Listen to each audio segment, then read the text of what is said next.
我是来自一点天下的汉克秦鹏，为公司的技术负责人，负责公司整个的产品和技术架构。一点天下主要是为中国出海企业在做海外的广告服务，帮助中国企业获取海外用户，提升中国生产制造和中国品牌的出海能力。对于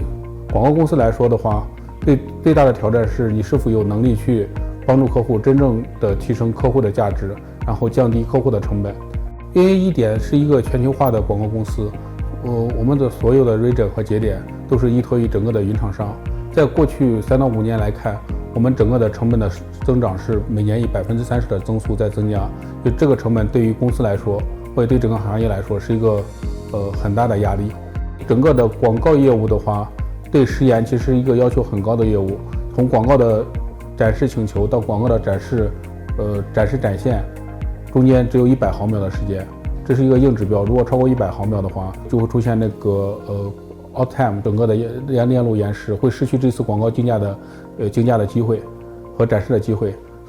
所以对于100毫秒来说，就是广告行业的一个硬指标。作为我们一个全球化的广告公司，考量的指标有3个吧。第一个是资源的分布，就是至少是要有全球的资源分布。第二个是稳定，对，因为稳定是所有的 IT 基础设施的基座吧。第3个就是那个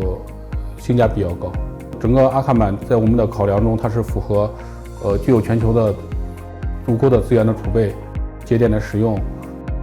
具有很强的可靠性，以及给我们带来了很大的成本的下降。就是从整个的 IT 成本来看的话，我们中间2大块成本，一个是流量成本，一个是计算成本。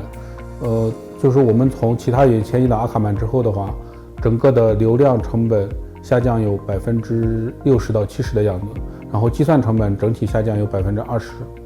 在过去1年中，和阿卡曼整个团队合作都比较顺畅，然后整个团队也体现出来很高的专业性和很强的这种响应速度。在整个的云迁移过程中，阿卡曼团队可以很快的给出我们的那个解决方案，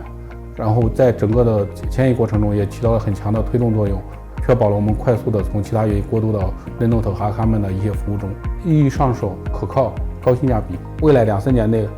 我们会把更多的业务和推理计算会放在边缘节点上去做计算，对，应该对业务的增长、对用户的友好性会有更大的提升。一点在21年之前，我们是处于单云架构的。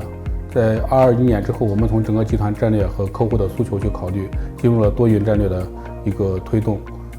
从整个多云实施3年以来，我们可以看到的是，在更多的云的服务商的供应下，我们的整个的成本得到了极大的下降，可靠性也得到了提升，在全球的库存的资源和 IT 可使用的资源也有了巨大的提升。所以我的建议是，如果你在大量业务的情况下，要提升整体的业务的可靠性以及成本的性价比，多云其实是一个不二的选择。愿景我们是做全球最大的第三方广告服务公司。以目前的体量来看，我们大概每天在2000亿左右的广告请求。我们预估未来5年，我们可能会到达一个每天1万亿到15000亿的一个请求广告展示次数。那在这个上面，